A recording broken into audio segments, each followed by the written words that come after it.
अस्सलाम वालेकुम, मैं हूँ आपका अपना डॉक्टर अहमद खान नियाज़ी।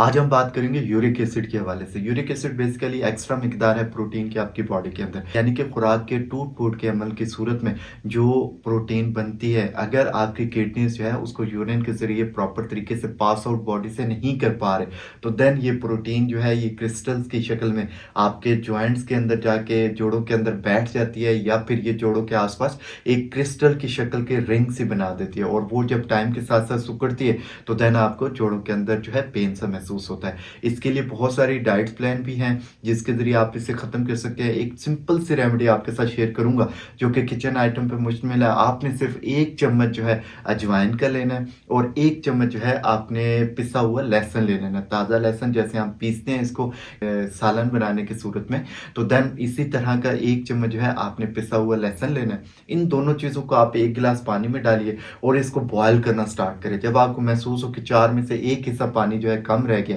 और 3 हिस्से बाकी है, तो देन आप इस पानी को स्ट्रेन करके आप इस पानी का 1 गिलास जो है रोज़ाना पीजिए। 7 दिन तक आप ये इस्तेमाल कीजिए। इंशाल्लाह आपका यूरिक एसिड जो है बिल्कुल नॉर्मल हो जाएगा और अल्लाह ने चाहा तो आपको इसमें काफ़ी इफ़ाक़ा महसूस होगा। इसके साथ एक एडिशनल चीज़ आपको बताना चाहूँगा कि बहुत सारी खुराक भी है जिसको खाने से परहेज़ करके आप अपना यूरिक एसिड खुद से कंट्रोल कर सकते हैं। उसमें बड़ा गोश्त है, उसमें मछली है, उबला हुआ अंडा है, दही है, चावल है। अगर इन चीज़ों से आप परहेज़ करते हैं और इनके साथ-साथ दालें, जो कि बहुत फ्रीक्वेंट वे में हमारे घरों में इस्तेमाल होती हैं, तो दालों में मूँग की दाल और स्पेशली मसूर की दाल, अगर आप इनको खाने से परहेज़ करते हैं, तो देन इंशाल्लाह आप दिनों में अपना यूरिक एसिड खुद से कंट्रोल कर सकते हैं। अगर आप इनमें से कोई भी खुराक मुकम्मल तौर पे नहीं छोड़ सकते, तो देन आप इसका ये इस तरह इस्तेमाल कीजिए कि अगर आप वीक में एक चीज़ को 4 बार खा रहे हैं, तो उसको 2 बार खाना शुरू कर दें, ताकि उसकी जो क्वांटिटी है वो थोड़ी-सी कम इनटेक करें,